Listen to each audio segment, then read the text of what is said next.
The town with only one rule. Chapter 1. Jake was a traveler by heart, not just by habit. He believed the world was meant to be seen, piece by piece, and he had no desire for roots or walls. That day, he was driving through a stretch of countryside that felt plucked straight from a dream. Hills rolled like green silk beneath a soft blue sky. The luscious pine forest lined the roadside, thick with towering trees that filtered the sunlight into golden shafts. Wildflowers bloomed in mad colors across meadows, and a waterfall thundered in the distance, out of place and magical.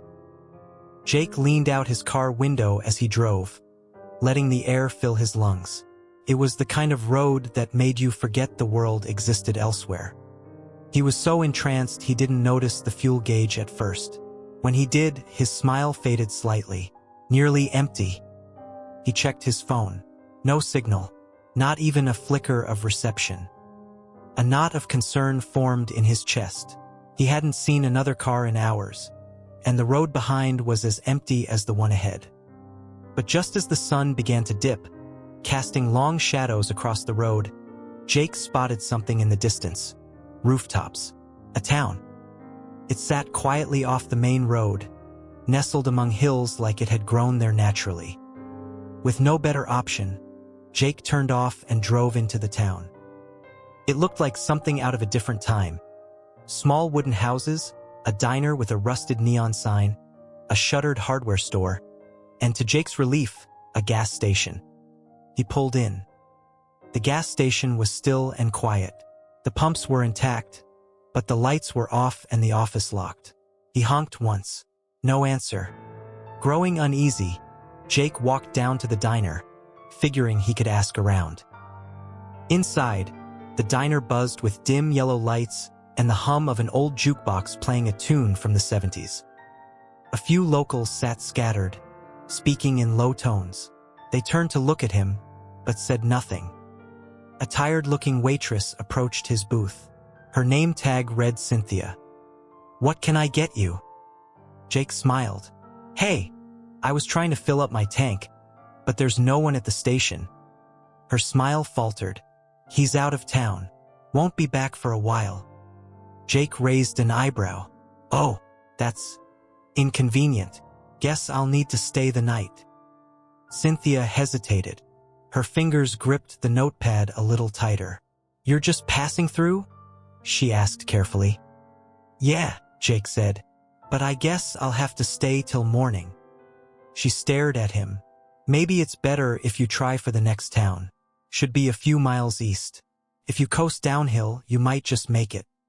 Jake laughed nervously. "What, you don't want me staying here?" She didn't answer right away.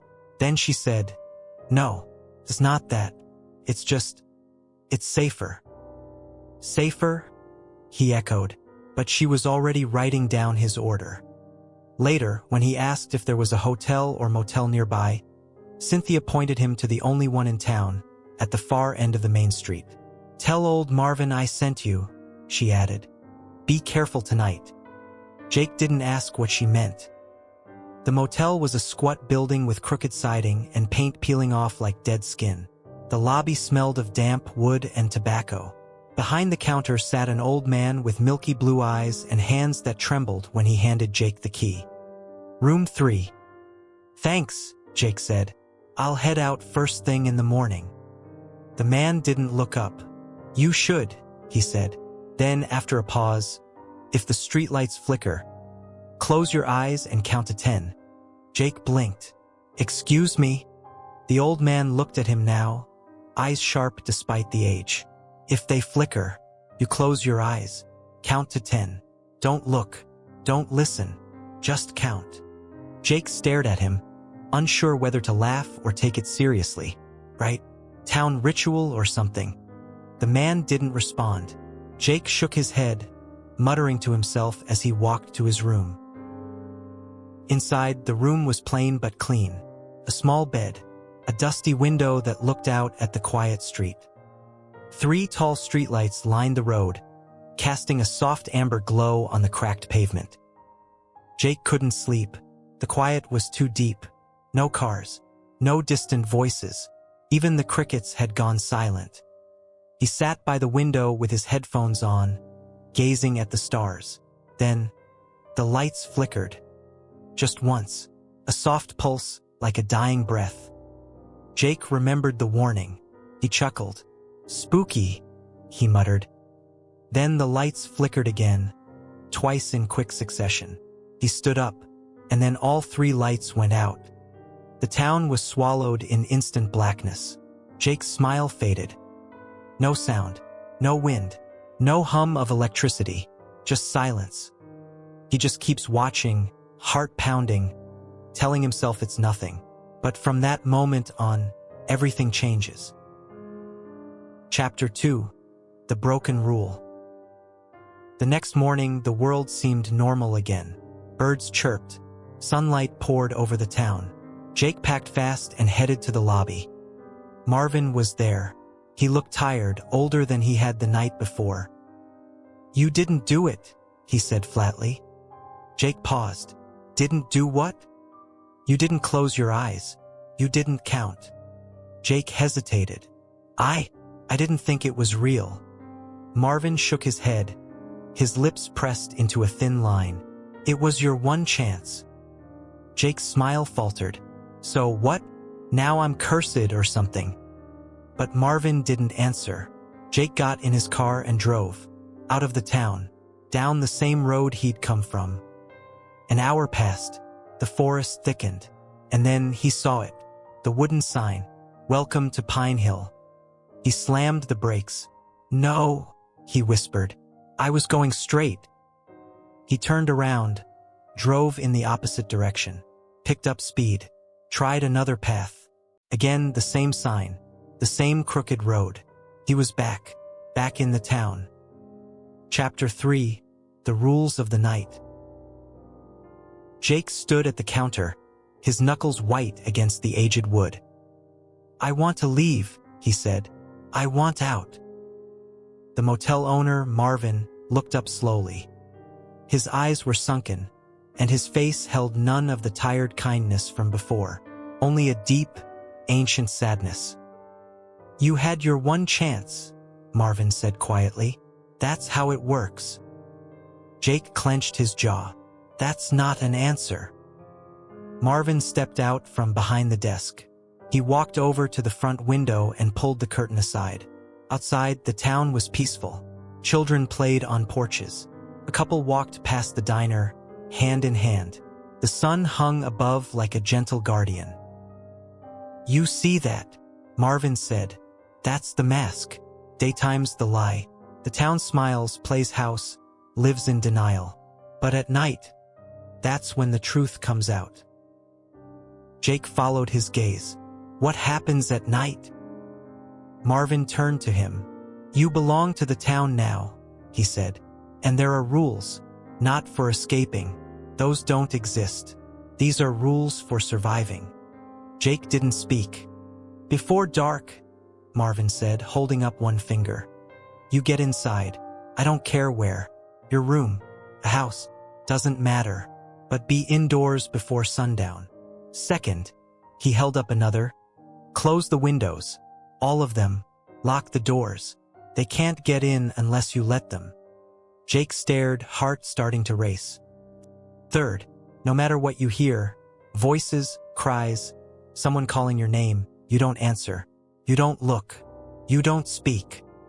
Jake blinked. "But what if someone's hurt?" Marvin's eyes darkened. "It's not someone. It's them. They sound like people. People you knew, people you don't. They cry, they beg, they scream. But it's not real." Jake swallowed hard. "And if I ignore them, you live. That's all you get." That night, Jake sat in his motel room, all the windows locked tight. The sun dipped below the hills like it was afraid to stay. By 6:30, the streets were empty. No footsteps, no cars, just the echo of silence. He sat with his back to the wall, staring at the door. The clock ticked too loudly. Then came the knock. Soft, barely there. He held his breath. "Jake!" a voice whispered. It was Cynthia, the waitress. Please, I need help. His hands trembled. Then a second voice. Jake, a man's this time. Don't leave me out here. Jake clutched his knees and closed his eyes. They knew his name. Then came the scream. High, bloody, desperate. He almost stood up, almost reached the door, but something inside him remembered Marvin's voice. It's not real. The screaming stopped.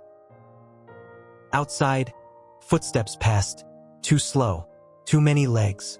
Something scraped along the wall. Then silence again.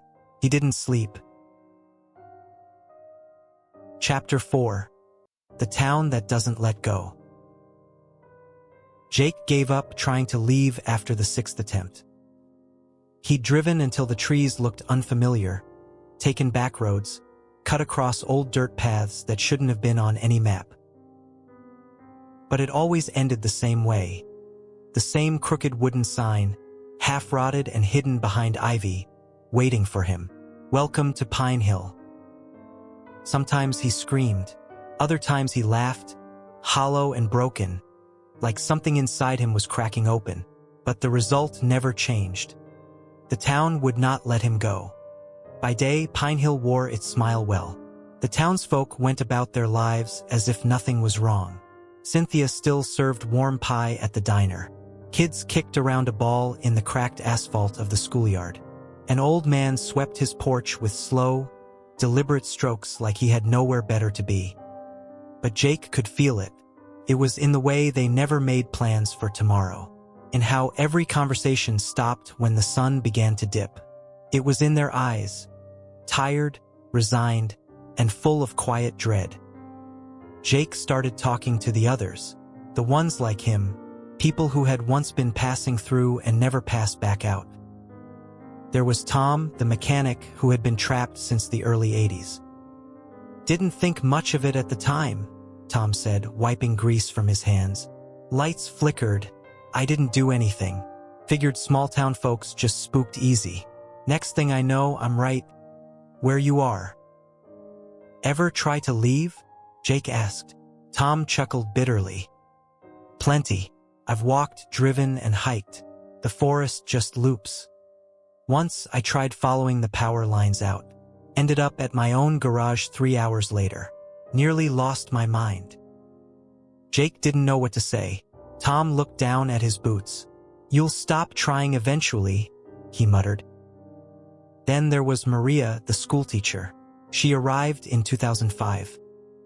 I was on a road trip, she told Jake. Wanted to see the world before I settled down. Took the scenic route. Didn't follow the rule. She looked out the window as the sun dipped behind the trees, her expression unreadable. I tried helping someone the first night. I heard a child crying. Sounded so real. I stepped out, just 1 foot past the door, and I saw it. Jake leaned in. What did you see?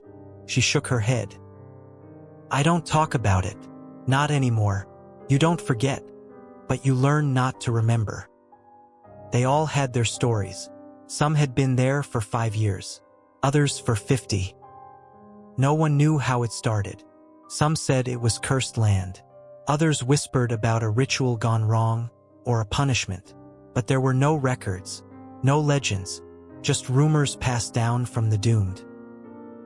Jake scoured the old library, looking for anything.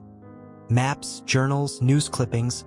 But most of the archives stopped in the 1970s, and anything older than that was water damaged or missing entirely. It was like the town erased its own past. Every night, the same routine. He'd tape the windows shut, double-lock the door, turn off every light, sit in silence and wait. The voices always came. Sometimes they sounded like people he'd met here, Cynthia, Maria, even Marvin. Other times, it was his mother, his little brother, people who couldn't possibly be here. Jake, please, it's cold out here. Jake, it's me. Let me in. Please. He curled up in the corner, hands over his ears, whispering to himself, they're not real. They're not real. They're not real. Sometimes, He thought he heard someone breathing just outside the window. On the 43rd night, Jake saw one of them. It was past midnight. The street outside was soaked in moonlight. He couldn't sleep, so he peeked out through the boarded window. It stood beneath the middle streetlight. Its body was humanoid, but too long, too still, as if it had been stretched like taffy and frozen in place. It didn't move, but its head was tilted toward the motel.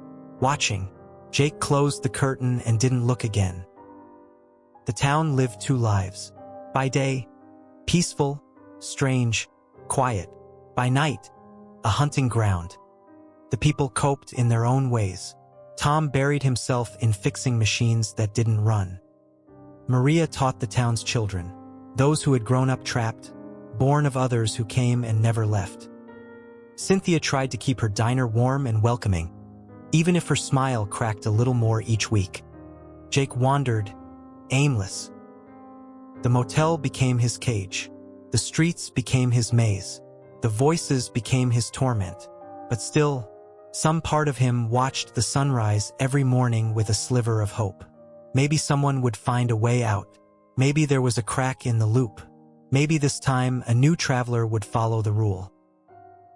Then, one evening, just as the sun dipped low and he stood outside the diner, finishing his coffee, a car pulled into town. Dust kicked up. A man stepped out, map in hand, looking confused. Jake stood still. The man looked around, eyes scanning the empty buildings, the gas station, the diner. Jake stared at him. It was like watching himself from a lifetime ago. The traveler started walking up the street. As he passed, Jake looked up, voice low and hollow. When the streetlights flicker, close your eyes and count to 10.